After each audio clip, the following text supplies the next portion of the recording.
Hey there, are you interested in the psychology of the Depp trial? This is for you. Raise your hand if you've ever fallen in love with a charming, manipulative narcissist who made you feel on top of the world at first, and then over time made you feel devalued and gaslit, so you question your sanity and your own grip on reality. Anyone else?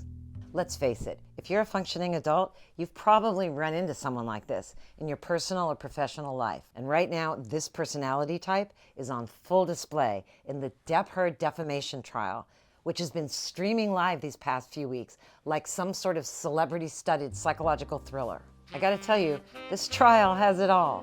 It's got a whodunit, he said, she said storyline, lurid details of debauchery and excess, and B-level overacting, complete with heaving, tearless sobs and contradictory body language.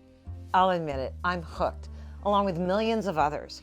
We're all sharing this cultural moment. And it's not just the sheer jaw-dropping spectacle of it all that really hooks me. It's the slow narrative reveal of the deeper underlying motivations that drive human behavior. And that brings in the psychology angle. So after days of horrific stories about toxic interpersonal dynamics, we got to hear from Dr. Shannon Curry, a brilliant and articulate forensic psychologist. She was amazing. Dr. Curry explained the core components of personality, and she teased out the difference between mood disorders and personality disorders. Give it a listen. So personality, something we take for granted, but these are the traits, the characteristics, the way we think, we feel, and we act that make us who we are. And these traits are pretty stable over time and across situations. We might, be sure to mind our P's and Q's when we're meeting somebody new, but overall, if somebody were to describe us or if we were to describe ourselves, we have a pretty good sense of who we are. A personality disorder is some sort of dysfunction in those enduring traits. So as opposed to other types of mental illness, when you think about something like depression, that's episodic. It comes and it goes, and when it's treated with medication, it can pretty much be completely mitigated or minimized in a person's life, and their personality is still there, separate from the depression. When we have a personality disorder, there are going to be disturbances in several different areas that are visible in almost all different facets of their life. She reviewed the forensic and testing methods that she'd used to perform a court-ordered diagnosis of Amber Heard.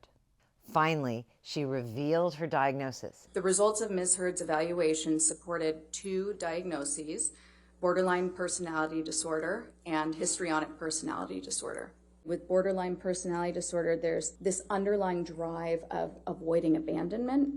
With histrionic personality disorder, that underlying drive is to always be the center of attention. She also gave an overview of the key characteristics to look for in those 2 disorders. Borderline personality disorder is a disorder of stability. It's instability, and it's instability in personal relationships, it's instability in their emotions, it's instability in their behavior, and it's instability in their sense of self and their identity. And that instability is really driven by this underlying terror of abandonment. When somebody is afraid of being abandoned by their partner or by anybody else in their environment and they have this disorder, they'll make desperate attempts to prevent that from happening. And those desperate attempts could be physical aggression, it could be threatening, it could be harming themselves. But these are behaviors that are usually very extreme and very concerning to the people around them. One of the hallmark characteristics of histrionic personality disorder is sort of a overly dramatic presentation. We call this impressionistic speech. So it tends to be very flowery. It uses a lot of descriptive words like magical, wonderful, and it can go on for quite some time, and yet it really lacks any substance. So at the end, you're left wondering what was just said. Boom! What a moment of clarity. Because before that moment, we were wading through this confusing jumble of story fragments and media clips and conflicting accounts. And Dr. Curry's description of the disorders and the associated characteristics made all those fragments fit together like the pieces of a puzzle. And when she talked about the MMPI, the Minnesota Multiphasic Personality Inventory, I was on the edge of my seat because that took me right back to my days as an undergraduate psych major at UC San Diego. I used to administer and score MMPI exams, and I saw up close and personal how that test can reveal someone's intentions as they're taking the test, not just their characteristics, as Dr. Curry explains here. I then administered something called the Minnesota Multiphasic Personality Inventory 2.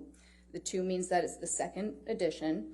And this is something we call an objective measure. It asks 567 questions, more statements, and the person either agrees or disagrees with them, how much the statement represents them. And this test has been around since 1943. There are more than 10,000 studies showing that it is appropriate for determining somebody's personality traits. It measures all of those things I sort of mentioned, how a person thinks, feels, and behaves in multiple different aspects of their lives. It also measures very accurately any signs of mental illness or dysfunction. And the reason I also really like this test, whenever you're using a test for an evaluation that's going to be used in a forensic setting, people have a lot of incentive to present themselves in a way that's going to benefit their case. And they may want to look like they're sicker than they really are. They may want to look much healthier than they really are. And some of those incentives, they may not even realize that they're intending to do that. So it can be conscious or unconscious, but you really need to have a test that can check for that. And the MMPI-2 has a set of validity scales, we call them. These are scales that measure really the truthfulness and accuracy with which a person is approaching the test. And these scales on this particular test have been so well researched over many decades that they've become very nuanced, and they can tell us a lot about if somebody's, for instance, exaggerating. Are they elevating one of the scales that shows that they're exaggerating on purpose? Are they exaggerating in a manner that's more like a cry for help? Are they exaggerating in a manner that's clever and sophisticated or more obvious? And then the same exact thing goes for trying to minimize symptoms. We have a number of scales that can show us all the different, if somebody's trying to say they're the most wonderful person on earth, or if they're just trying to deny problems, and if they're doing that again in a very clever way or more of an obvious way. And it's almost impossible to get this kind of insight in a therapeutic or relational context. And that's what makes this kind of psychological assessment tool so powerful. Now, let me share a personal story to bring this to life. Back at UCSD, I was working on my senior honors thesis, which is on the relationship between personality and pain management. And at the time, I was dating a brilliant, quirky computer scientist who, like me, loved to collect and analyze data.